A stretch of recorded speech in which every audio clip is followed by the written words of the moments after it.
USA, tri-state area, north, south, east, west, PR, DR, Cuba, all the Latin continents, even the Asiatic continents. I show love everybody. Everybody that shows loves to me. This is LWO, Latinos with Opinions, also known as Latino World Order. How's everyone doing today? I'm out here in this rain on the road. I just got out here on the road. I work in recovery, so when you work in this field, when somebody calls and want to come in for some help, for some treatment, you got to come and get them. You have to come and get them because this could be his last and final call. We don't end up getting him, and something can happen to him. He ends up, passing away or something. All along, he could have got some help, but we neglected him or turned him down, and he really was serious about this. He was serious about getting some help, getting some type of change, some type of, he wanted to make a difference, So in this worker field, you have to be, pretty quick with it, because one minute they make a call, and next thing you know, they change their mind real fast, especially if the opportunity comes by that they got some more money to blow, right? Some more money to blow, and some other options, they jump on them other options. From my personal experience, every time I was dealing with somebody from out of Atlantic City, right? One minute they make the call, they want you to come get them. By the time you get there, they're not even around. You're looking for them all over the place. You're trying to call their phone. They don't pick up no more. They end up, what happened? They end up getting the jokes real quick, or end up making a come up. So now they end up making a come up. What happened? They get, they go cop and shoot to a motel or under the boardwalk or whatever, and party central all over again. This thing is serious, man. Addiction is crazy. It's serious, and dangerous. And dangerous.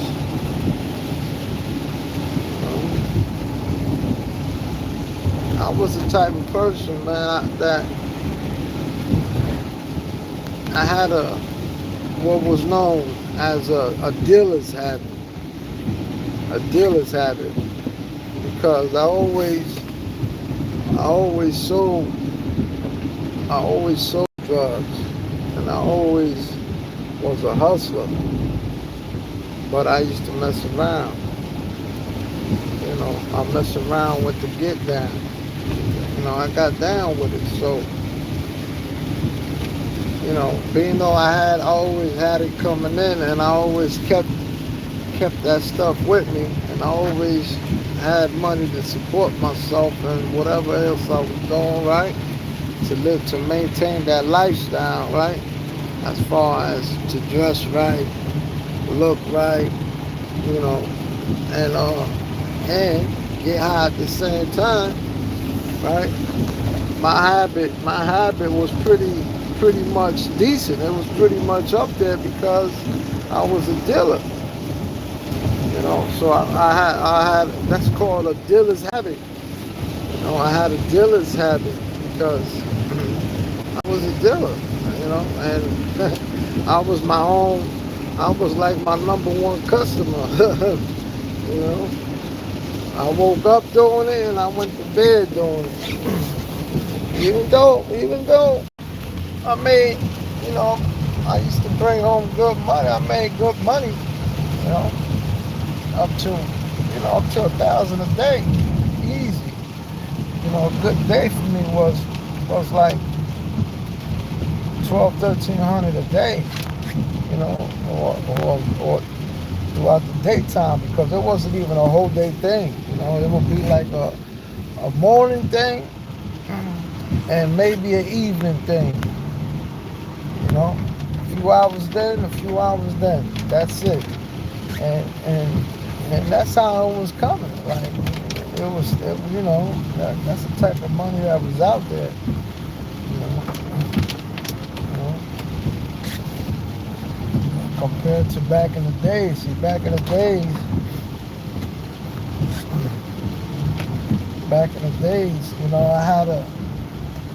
I had a dealer's habit also, but back in the days,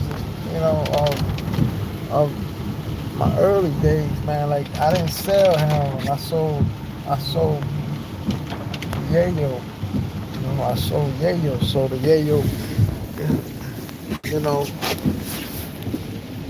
it always kept me afloat. I always made, I was making a few hundred every day, a few hundred a day, up to about maybe $700 a day. A good day be about 1,000. That was like, but that 1,000 a day was pushing it throughout the night. Especially late night, people would come and people that do coke, they would come and they would buy clips at a time, which was 10 vials, but we always give them, if they was coming for 10, we give them 12, for that price. We give them 2. Well, I used to give a person 2, if they was coming by, a clip, because a clip was 10 vials. A clip was $200 because they were 20s. They were $20 bottles. We used to sell 20s when we was doing this. $20 bottles, okay? So,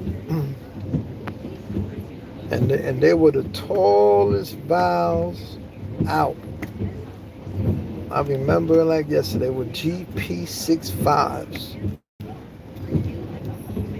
That's what they were. They were $20 vials. And right, 10 of those is $200 if you buy 10 straight. So now if you spend it 180, right, and you wanted a whole clip, I would give it to you, and I would give you an extra bottle, or if you spend it 200, I would just give you 2 bottles anyway. So I always made sure you was good, but I'm not glorifying it. I'm just, that was the type of money that was, I was doing, I was getting my nose powdery too. I was powdering my nose and getting my beak wet too, which basically started me off, right? So I didn't know nothing about addiction, man. I was just going with the flow, I was just going with the flow. I kid you not. Like I used to stay feeling like I had a fever, a cold, a flu. And I used to think that's what it was. I never told nobody. It's just, so somebody used to say, "Hey, what's up with you? I said, I don't feel right. I think I got a fever. And I used to be out throughout the day and acting like I got a fever, right? Taking medications, going home, taking hot showers, trying to sleep it off, putting Vicks on my chest, Vicks on my head, right? And all along, it wasn't even that. It was the heroin because I used to stop them. I used to just not. I used to just stop. Not thinking nothing of it. Like I would probably do it for a few days and then I stop, right? And do other stuff, right? Smoke weed, drink, pills, whatever. But I used to always get sick. And I kid you not, man, I had a friend of mine, out Trenton State Prison right now. I remember he seen me one day, he said, Chew, because they used to call me Tuti. Tuti. That's my childhood name since baby out in the hood. Everybody call me Tuti. They said, Tuti. I said, yo, what's up? He said, yo, what's up? I said, man, I ain't feeling right, man. I gotta take a fever or cold or flu, something. He said, bro, have you done anything lately? I said, nah. He said, well, that's what you gotta do. He said, do something. I bet you if you do something, it's gonna disappear. Man, that's what happened. I ended up doing that. I did something. I'm brand new. I'm like a champion. I felt like a champion. And guess what? By me knowing that, it stood in my mind that if I was going to play with that and enjoy myself and get high, I was going to always keep it. Keep it. Because I didn't want to feel like that again, right? Dumbest move ever, right? A person with the right state of mind, right, an educated mind, a mature mind would have said, man, I'm not messing with that no more. That's no good. That is no good for you. Something that controls you like that is no good, right? And you know what? I had friends that I brought with me through that, dragged them through the mud with me, through that, all that, right? They was getting high with me, sniffing, right? They used to get money with me. They made money with me. They always know I was kept money in their pocket, right? Money that they got their lives together, that type of money, right? Cars, looking good, crib, whatever, kids. But they already had that type of maturity in their brain, right? Before me. Before me. Just made to make a decision and say, I'm not messing with that no more. I'm done with that. I'm done with all that. And the only thing that I was doing ever was drinking. Going out to, especially when you go to strip clubs, a club, a party, what they would drink. That's it. They even didn't smoke. They even didn't smoke weed. Most of them. But my dumb ass couldn't do it. My dumb ass loved that heroin so much. Loved the opiates so much. Right? I loved living that rock star life so much that I had to keep up with it. So I went extra hard getting money. Because not also was I, have stuff going on my block, right? I got a block that, it makes a block that's pulling in money, lots of money, because it's a few of us, there's a few of us that's eating, but and that's living pretty good, pretty decent, especially for our age and where we from and stuff like that. But we wasn't really thinking like entrepreneurs. Wasn't really thinking like that at the moment, right? A lot of us was just having fun with it, right? But it took time before some had other dreams and other expectations. And but me, I kept looking for other grinds and other forms to have other incomes coming in, right? Because I did the most. I did the most. I don't care if it was little little robberies, little home invasions, little jokes here and there. Uh, even messing with the stolen cars, right? Because I could, or because I could get away with getting these four rims and tires and system, right? And and I could throw it on my car without wasting $2,500, right? So I would do that, and I didn't waste $2,500. I just took it from somebody else, right? And the same thing with the weight. Like I used to go to New York, and then my same connects that I was dealing with. Next thing you know, I was hitting them. I was hitting them too, you know, and just go on to the next. So why? Because of my addiction. My addiction had me doing the most, and stupid shit, you know. Especially now, instead of rolling with niggas, my dudes that had common sense, that was on other levels, I said, in my head, I was like, man, these niggas just corny, man. They just too corny for me.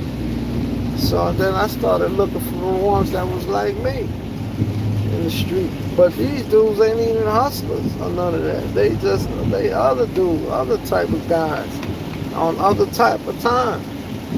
So, it was a mixture of stuff started happening, and through addiction, what happens? Right?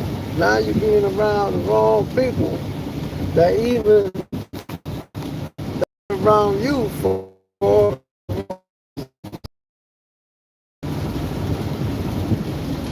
how I was messing with a girl who I never gave heroin to, never gave an addiction to. I got high with her, but all of a sudden, after messing with her, right, and I'm somewhere else, all of a sudden she's messing with that and got a high and is running around crazy.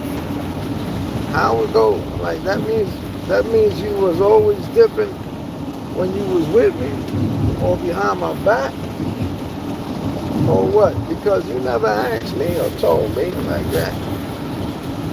You know? I never got high with none of my girls. Anybody I ever dealt with that was a female, right? I never got high with. I didn't do that. I didn't do that. I didn't do that.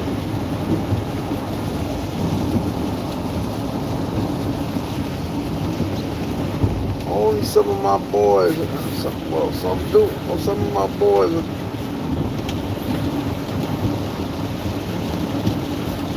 that was good.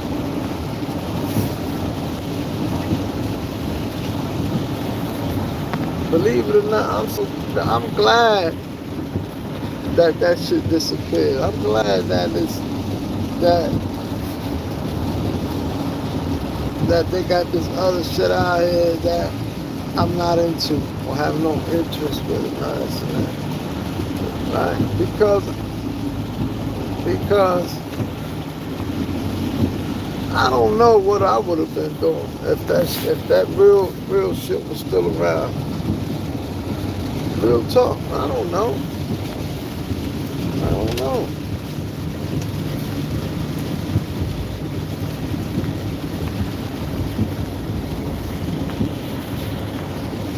My last bid, man, I'm down, or all my bids, I was always down prison, doing my 1-2 and making it happen. By any means necessary, that was part of the program and the routine.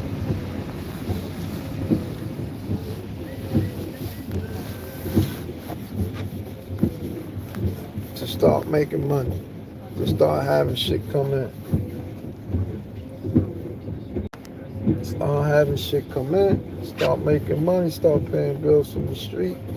I mean, from inside the system to the street, and make sure that I basically had that every other weekend, right? Every other weekend. Make sure I have that shit. That was the routine, right? Still keep your shit together, still work out, still remained as a role model as much as you could, right? On top of your grind. Don't let yourself go. That's how it goes.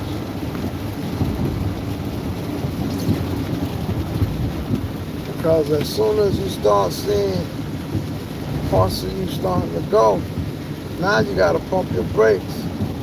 You have to pump the brakes. If you can't, somebody else will.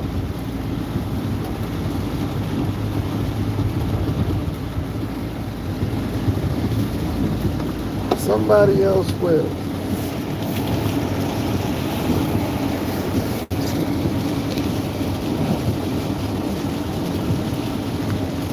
Being in treatment, man, is an ongoing battle. Ongoing battle. Ongoing battle.